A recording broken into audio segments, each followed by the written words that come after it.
How's everybody doing? You guys hear me? Yeah, now you can. On June 24th, 2012, at 8:07 p.m., 5 loud bangs in a matter of seconds, and my life was changed forever. My friend was just killed in front of me after a concert I produced, and 1 minute after my last conversation with her. It takes seconds to take a life that takes decades to build.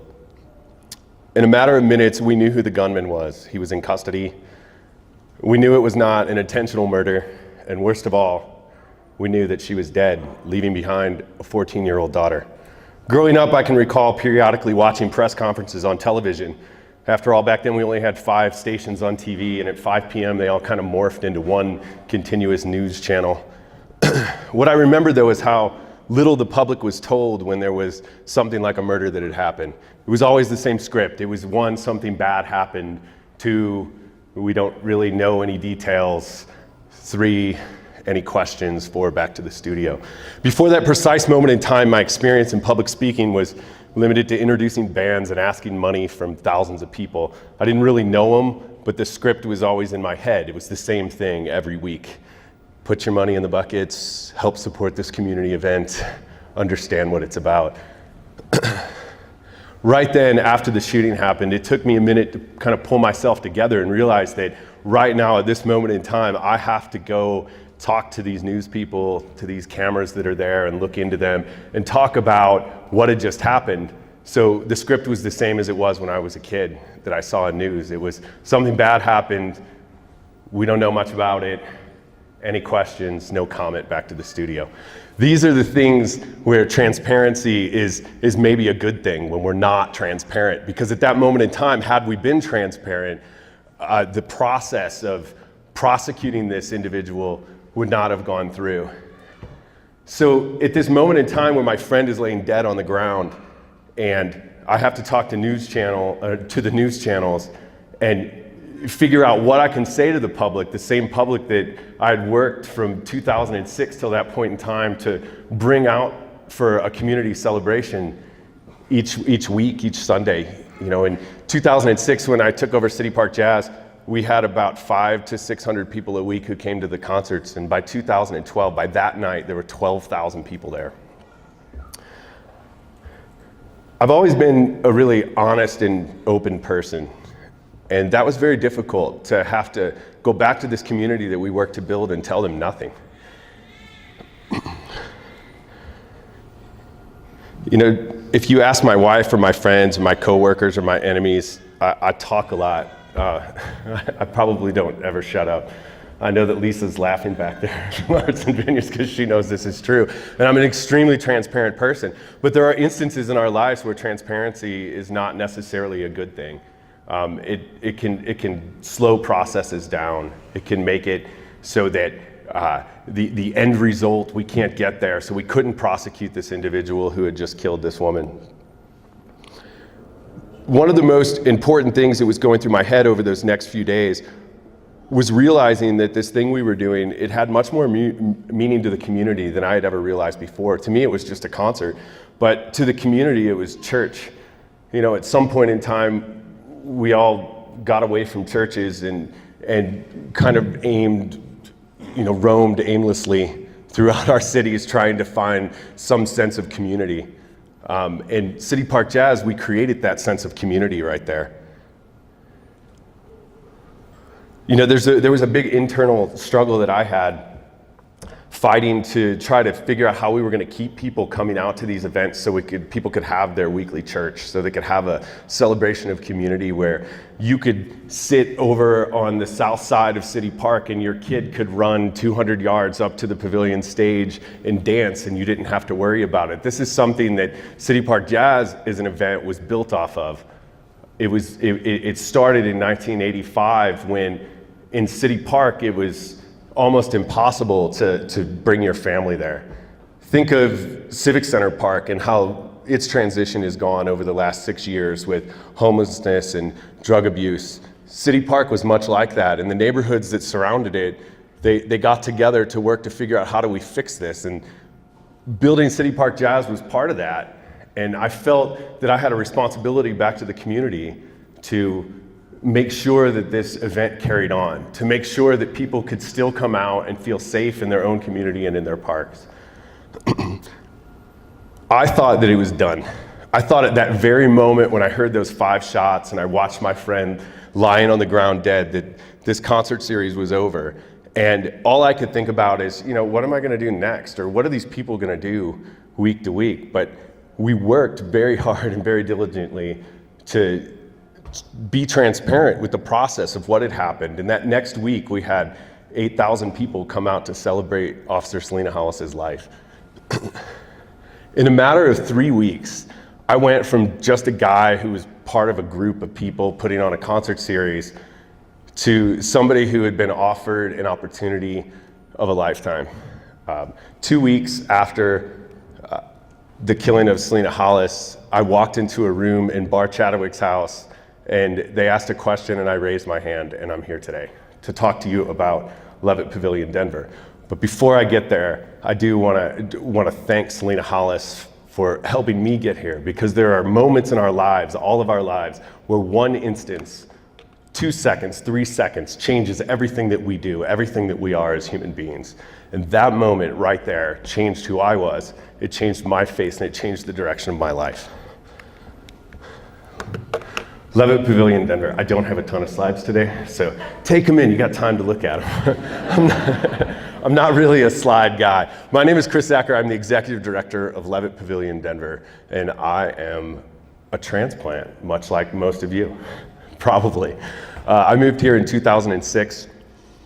After meeting my wife, we worked for an architecture firm that had 13 offices across the United States, and I walked into a conference room and I saw this redhead with glasses on, and I love girls with glasses. She's not wearing them today. And we decided that we were gonna date, and we traveled across the United States for 4 or 5 months, and in the 6th month we were married and living in Denver, and that was 12 years ago. So, hey. So that's how I got here. We all have a story about how we got here, whether we came here for a job, or we came here for opportunity, or we came here because our friends came here, or we came here for college, or for the probably 4 people in the room that were born here. Well, there's a little bit more than 4. That's pretty odd. Usually when you're with your group of friends and you're sitting around talking, there's only a couple people maybe one who's from Denver. But we all have come here to be part of this creative community and to build something that didn't exist before. And what a fantastic opportunity I think that a lot of us can say that's been for us. I came from St. Louis, Missouri, which is a pretty old town. It's in its roots, that town, the way that it operates, it does not provide opportunity unless you were born into the right family, you went to the right high school, you know the right people. And you come to a city like Denver where opportunity is plenty. Any of us can be anything. We can dream. If we can dream it, it can happen. We have a city government, for all their faults, that supports the arts, that supports creative types. This building right here is all about creativity and transparency. This building is available for anybody to use, for any nonprofit to use, free of charge or for low cost at any time. Think about that. Beautiful building in your biggest park in cities across the United States, and what they could charge you to be here. And that partnership that the city has with its creative community is part of this talk on transparency, because it's part of my story. So I walk into Bar Chadwick's living room, and I raise my hand when they ask, who wants to help us with this project? You see, in 2009, the city right now, we have a ton of parks, lots of park space. Most of our parks are pocket parks and small. We have about 4 parks that are of kind of a larger size. One of them is Sloan's Lake, so we have to throw that one out unless you like to swim. And we've got City Park, we've got Wash Park, and we have Ruby Hill Park. Ruby Hill Park is on the west side of town, in an area that has been transient in nature, predominantly for immigrants. 73% Latino, ignored by the city, much like the west side of town for decades and decades. We have no cultural facilities on the west side of town, and we're not doing anything to make Ruby Hill Park a viable place for people to want to come and play. In 2009, the city had had enough. There were shootings in Ruby Hill Park. Every tree in the park was tagged, and it was a place where people would come and do donuts in the lawn. And it's 84 acres of this. People sleeping under trees, drug deals, not a safe place, not a place where you'd want to bring your families, much like City Park was in 1985 when City Park Jazz was started. And this light bulb went off in my head that, wow, this organization that I helped take from this to this. Now, I did not create City Park Jazz. And I think people ask me that all the time. Oh, you started City Park Jazz. I'm like, no, I didn't. It started in 1985. I was living in St. Louis and I was probably in the 7th grade. But we had an opportunity to start something new in Ruby Hill Park. We had an opportunity to take an underutilized park in our urban core and change it for the better, change it for the community in a public-private partnership with a city that supports the arts. What an opportunity. So I raised my hand and I said yes. I had no clue what I was doing when I raised my hand. In fact, I think my wife kicked me under the table and said, what are you doing? You're not even gonna get paid. So I thought about the lessons that I had learned at City Park. I thought about that night that Selena Hollis was killed. I thought about all the stories that had been told. I thought about the fact that we were able to get people back into that park after something so tragic that I thought could never happen, and thought, you know, we could do this on the west side of town. And I want to be part of it. I don't know what I'm doing. I've never raised money before. My career, most of it had been spent in architecture and engineering on the business side of things. So I knew what architects did, I knew what engineers did, but mostly I just knew how to tell them how many hours they had to work on a project so that we could make money. I didn't actually know how to draw anything. Actually didn't know how to do anything, but I did it. So the first thing I did is I called up Sydney Hamilton, who is one of the people that run this Creative Mornings thing, and she's an architect, and I thought, I need an architect, and I need an accountant, but I'm gonna do the Noah's Ark approach, and I'm gonna get 2 accountants, and I'm gonna get 2 lawyers, I'm gonna get 2 bankers. And the first meeting we sat in, there were 3 of us who had kind of raised our hands to start this thing, and one of the guys said, you need to keep your board at about 3 people so we can control the process. And I thought about that. I thought, this is a public process. If we want to be transparent, if we want this thing to work, if we want our community to rally behind us, we can't just have 3 people running this. So we built a huge board. And part of that was selfish at the same point in time, because like I said, I didn't know how to raise money. I didn't even know how to ask somebody for money at the time. So we built this board, and when we built it very intentionally. We went out, and not only did I get 2 of everybody and bring them to the Ark, I looked at, when you're constructing a board, what's the best way to do it? Do you go out and do you grab the 20 most influential people in Denver? Do you grab a bunch of developers? Do you grab a bunch of politicians? People who have already been here, who have already done this, so that they can just call their friends and write a check? Or do you grab a bunch of people who are like you, who have no clue what the fuck they're doing, and put them in a room together and say, hey, we're gonna raise $5 million and we're gonna build this thing? Because you see, in the beginning, we had nothing. We had nothing, except when Jeff Shoemaker from the Greenway Foundation raised his hand and said, I'll give you 10,000. Great, we got 10,000. We only need 5 million. We got 10,000. So I knew going into this thing that there was no money in it for me, at least for a while, at least for a long while, 2 years before I took a paycheck. But I figured, this is my civic service. This is what I want to give back to my community, because it's important, because we can take this park, we can take a neglected community, and we can build something that is so magnificent that it spurs economic development on that end of town. Because you see, we often separate ourselves from the creative side to the business side of our communities. And there's a mixture of the two. And when you add the government in and you're all working for a common purpose, common goal, you can get things done. So on July 15th, 2017, the Levitt Pavilion Denver opens in Ruby Hill Park. This is our building, designed by Studio Trope, Jarrett Floyd. who's sitting here in front, worked tirelessly over the past 3.5 years. Can I get some water? Designing this building, and it's, when we really started to get down to the nitty-gritty of what we're building here, it's more than a building. It's more than a community resource. We're building something that is owned by this community, that can be utilized by this community for greater things.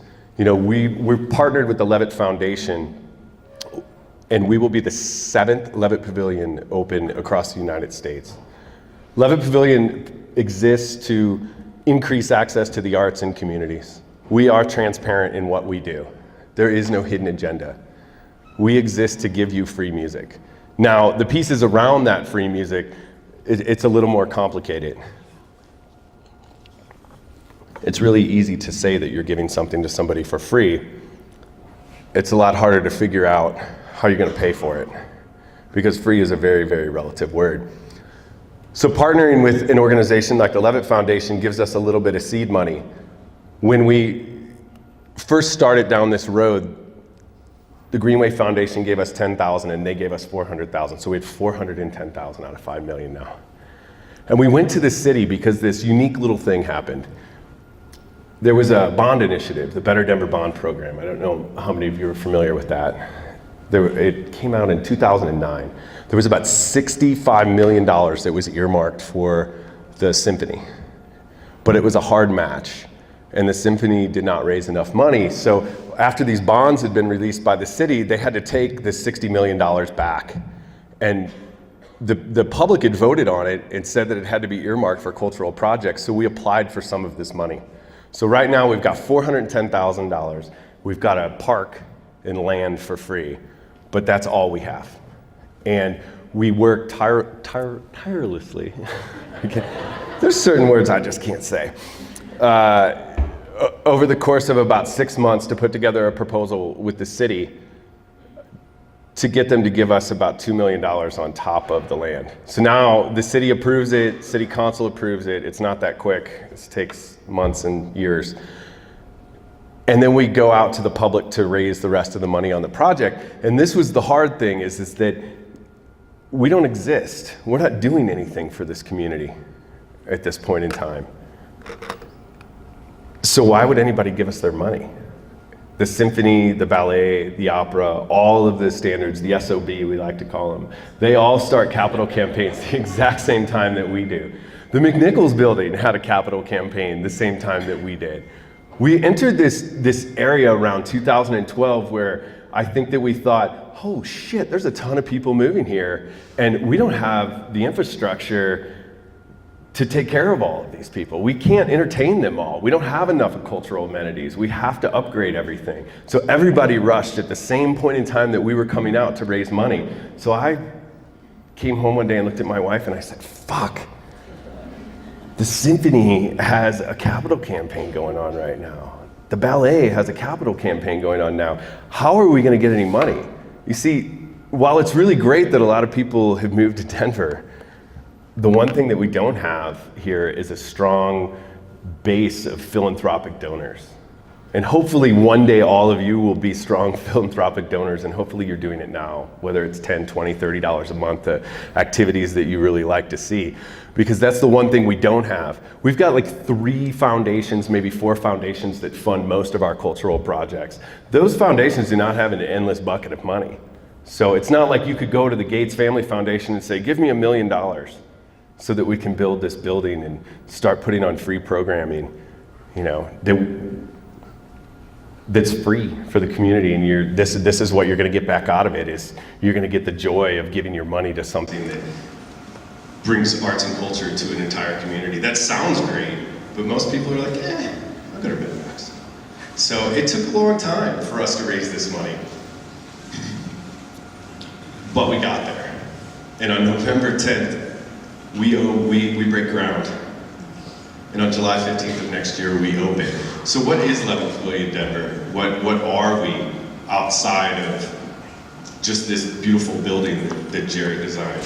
We are a cultural amenity. We hope to become the center spoke for the music community in Denver. we have entered into a new phase as a music city. We are not Nashville, we are not Austin, we are not Seattle, we are not Portland, we are Denver. And as we move forward, as we look for inspiration from those other cities, we have to have certain components in place in order to be looked at internationally as a place where musicians go, where careers are launched. So when I looked at the setup of the Levitt Pavilion Denver, I looked at what all the other Levitt Pavilions did across the United States. They brought free music to their communities. But that was all they brought to their communities. They brought a lot of artists, and they still bring a lot of artists who have already crested, who are on their way down, where the artist is the draw, not the venue. What we wanted to design was a venue that brought people to the venue because we were creating church. We were recreating what we created at City Park. And if we could do that, and if we did it properly, we know still that we can build big crowds, but we have to build it around the local. So we picked a local architect, a local construction company. We're gonna sell local beer. We're gonna have local food trucks, and we have a partnership with local government. But most importantly, this venue is about local artists. It's about embracing our music community in a way that has not been embraced to date.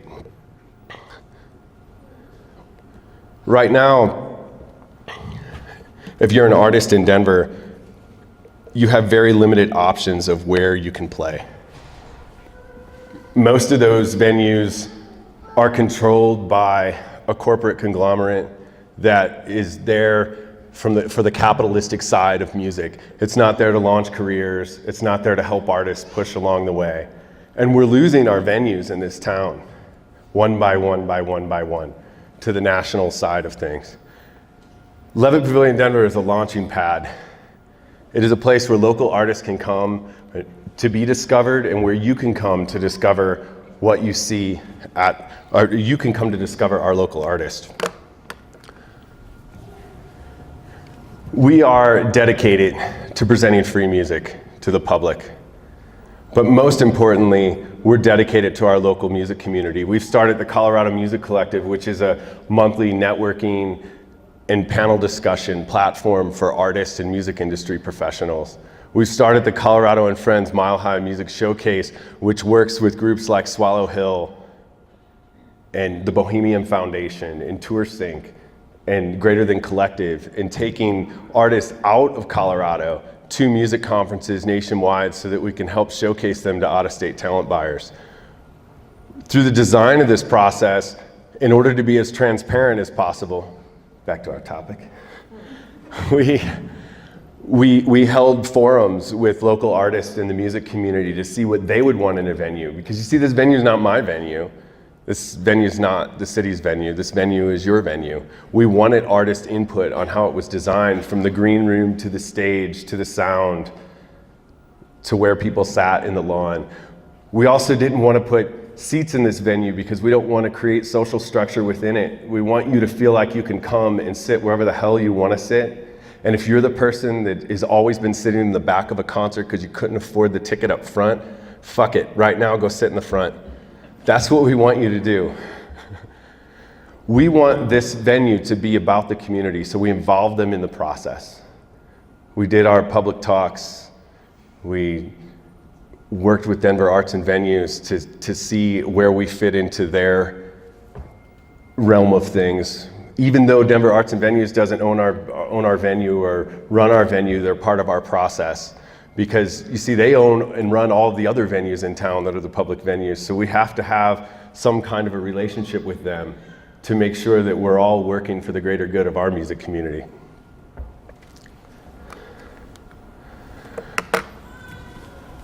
Levitt Pavilion Denver is the living room for our community. Like I said, it's a locally driven process with the local architect, a local construction firm, local artists, local patrons, no bullshit, no hidden agendas. It's your venue, there's no fees. 50 days a year, you'll be able to come out and sit on our lawn and check out emerging artists. You'll be able to come and paint or draw. Your kids can run and play in the playground. You can do whatever you want. When we're not putting on events, if you want to use this stage, it's yours. And that's one of the most important things. if you want to rent this stage for anything, for dance, for music, for a corporate event, it's yours. It's not ours. Projects like this are important to communities because they open up access to the arts, they bring people together, they help break down socioeconomic barriers that exist within our communities. They provide opportunities not just for sponsors, they provide opportunities for creatives, they provide opportunities for families, they provide opportunities for a community that needs opportunity. You see, our array of cultural facilities that we have in this town, they're not accessible to a large portion of our community. If you live on the west side of town and you rely on public transportation to get to the zoo, what's the chance that you're going to throw your family on a bus for an hour and a half so you can get over to City Park and walk around on the free day at the zoo with 20,000 other people crowding around trying to look at an elephant? It's just not a reality. Coming from a city where arts and culture was accessible to everyone, to a city where arts and culture is not accessible to everyone, it's a pretty scary thing. You know, in St. Louis, you could go to the zoo, you could go to the art museum. It didn't matter who you were or where you were from. You could get the same educational experience that somebody could get here who has to buy $100 or a $200 a year membership to.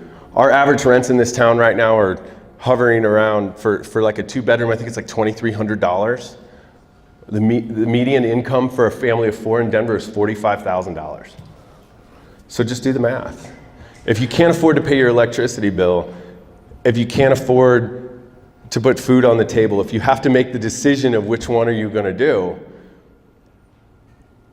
thinking about going to the zoo or thinking about going to the art museum, it's not even in your, it's not there, it's not in your head. So if we can think about this from a different perspective, if we can think about how important the SCFD is, which I know that you guys all got your ballots, so vote yes for the SCFD. If we can think about how important these things are and how they bring arts and culture to communities, if we can think about how in the future we can make sure that all of our cultural facilities are free, that everybody has an opportunity to have access to arts and culture. They can go see music, they can go to the zoos, they can go to the museums. Because that educational experience for that young mind, the cognitive development that happens between the ages of 2 and 5, and what we expose them to, that sets kids up for the rest of their lives. We have taken musical instruments out of schools, we've taken art supplies out of schools, and we need to put them back. But it's not about my talk today, that when you leave here in 10 minutes you're going to forget most of it, because I understand how these things work, but embed this thing in your brain that we have to be better as a community on providing arts and culture to our kids. It's important for our future, because understanding math is good. It helps you pay your bills, it helps you understand how to invoice your clients, it helps you build things, it helps Jarrett design this building. But the arts and culture, that's the piece that drives us. That builds conversation. It sparks areas of our brain that we can't get through math and English classes. And we're taking that from people, and that's a crime. And Levitt Pavilion Denver, we're the first piece of that, of changing that. And we want you to be part of it and support it in many ways. Like I said, free is relative. So when you see buckets and you're at a community event and they're passed around, don't pass that bucket up. Put $1 in it if you got it. Put 20 in it if you got it. Because without your support, without you putting money into these things, they don't happen. And I know this because we struggled to raise money to build this. And to be completely transparent, we were $800,000 short, and 2 years short. We wanted to open in 2015. On May 20th of this year, the city of Denver gave us an $800,000 loan so we could finish this building and open it for you. And this is the first time I've ever told anybody that.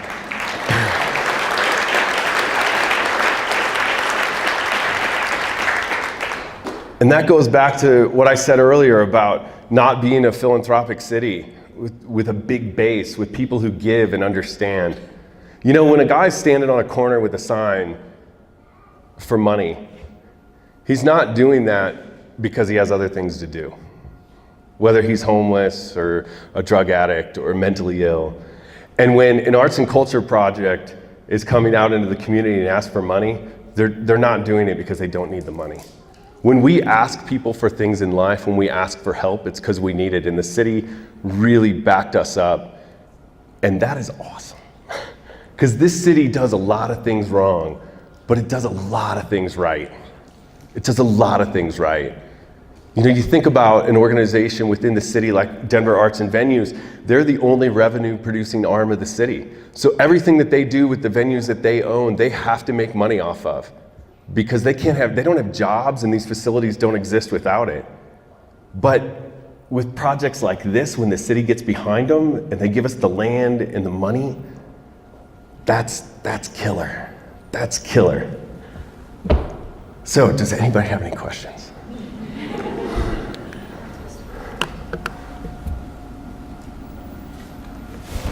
Do you have a tentative lineup of what's going to be on the concert season next year? Yeah, Led Zeppelin, Rolling Stone. No, I don't. You know, we open on probably July 14th, July 15th of next year. You're gonna see, next year there's gonna be 30 free shows and about 10 paid shows. Because I came back to this free thing I was talking about earlier. With these projects, free's relative, they have to be paid for. So there will be admission-based shows there, but a lot less on the admission-based side and a lot more on the free. We just started our booking process for next year, and we'll be releasing our lineup as appropriate. It takes a little bit of time. You know, this music industry that I work in is not very transparent for a reason. And it's very difficult to be somebody who is incredibly transparent in an industry that's not. So yes, go to our website, levittdenver.org, or our Facebook page and for updates.